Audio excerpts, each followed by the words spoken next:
What's up, guys? We just got 6th place at the Stayward Gaming Remote Regional. We played Branded Box.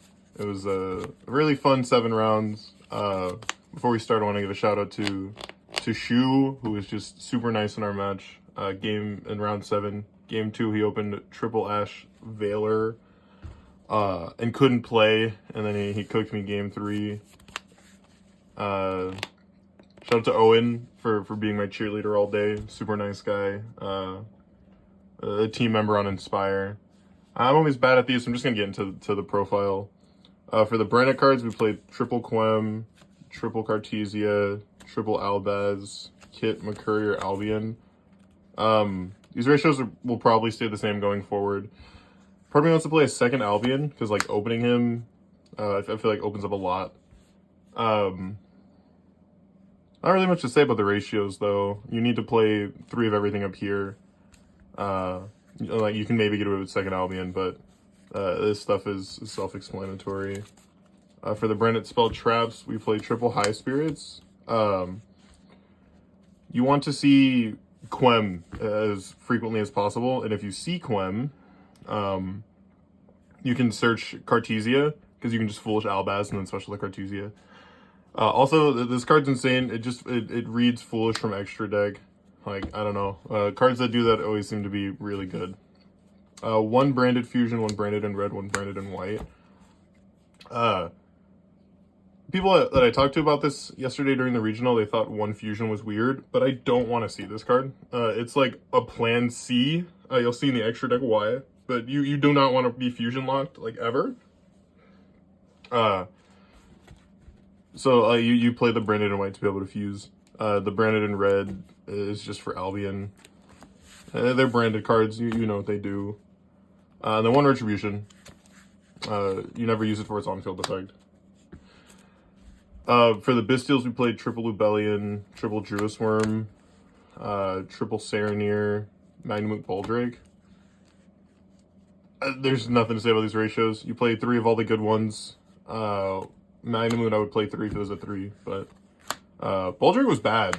What's up? I don't like Boldrake, but not much to say about the Bystials either. You want to see them. We also have 1 regained. Self-explanatory. For the non-engine, we played Double Pot for consistency. I wish there was room for 3, but I don't want to, like, I don't know. I don't really like banishing my extra deck. This is kind of there for bricky hands, I guess. Triple Super Poly, which I want to cut.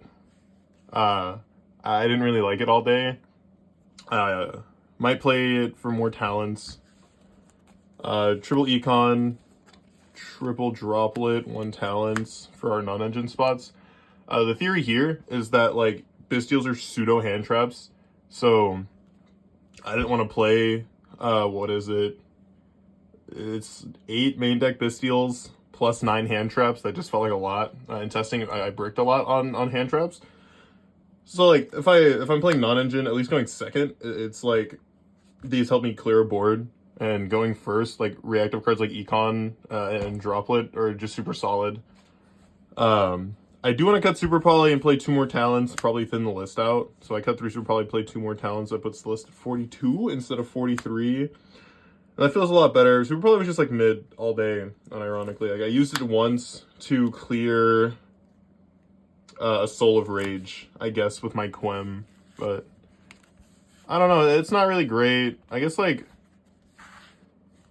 I don't know. I don't really like Super Poly, at least in this deck. The extra deck is already tight as is, which you're about to see. So for the extra deck, the Despia monster, or the branded fusions, Double Albion, 1 Lubellion, 1 Mirror Jade, 1 Rinbroom, 1 Grangranoil, 1 Masquerade. Ooh, there they are. 1 Titaniclad, 1 Albion. There is not much to say about these. You got to play them all. With the exception of Albion. Albion's kind of cuttable. We're not playing Puppet, so there's really no, like, it has its utility, I guess, but it's not great. The Tentaclad summons Quem from deck when you brick. Masquerade is your in-time win con. Much to say about the rest of these. You've seen branded deck profiles before. You know why they're here. For the spicy stuff, I guess before that. Super Poly Targets, Mud Dragon, and Guilty. I didn't like them. Made them 0 times all day. Then we play 1 Baron, 1 Dispatter. And then 1 Spheres, 1 SP. You make these, like, you make Baron on 3 in this deck. It's super nice.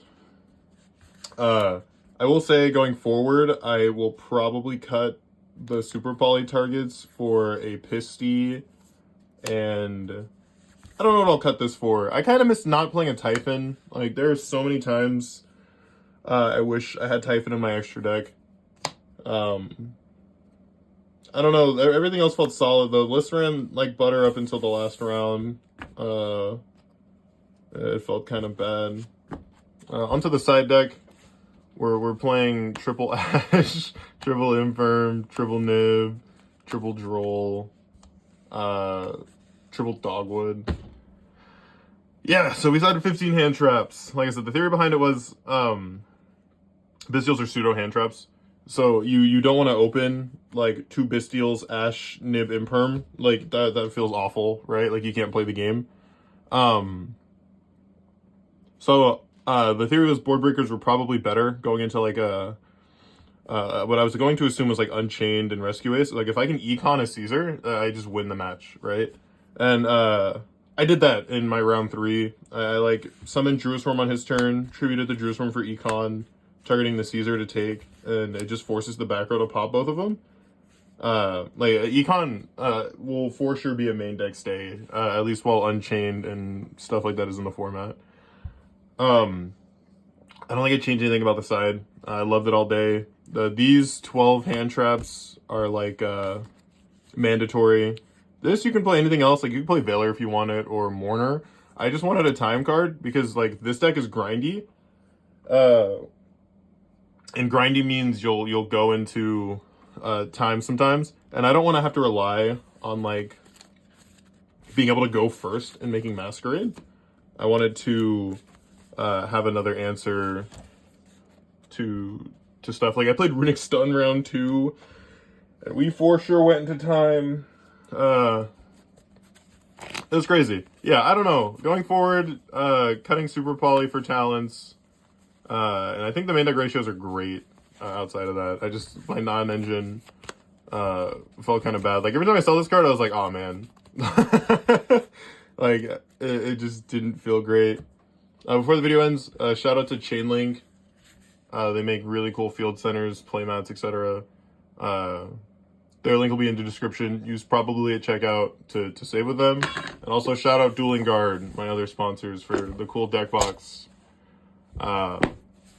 Probably 5 on their site to save 5%. And then shout out to Team Inspire. That's about it. Peace.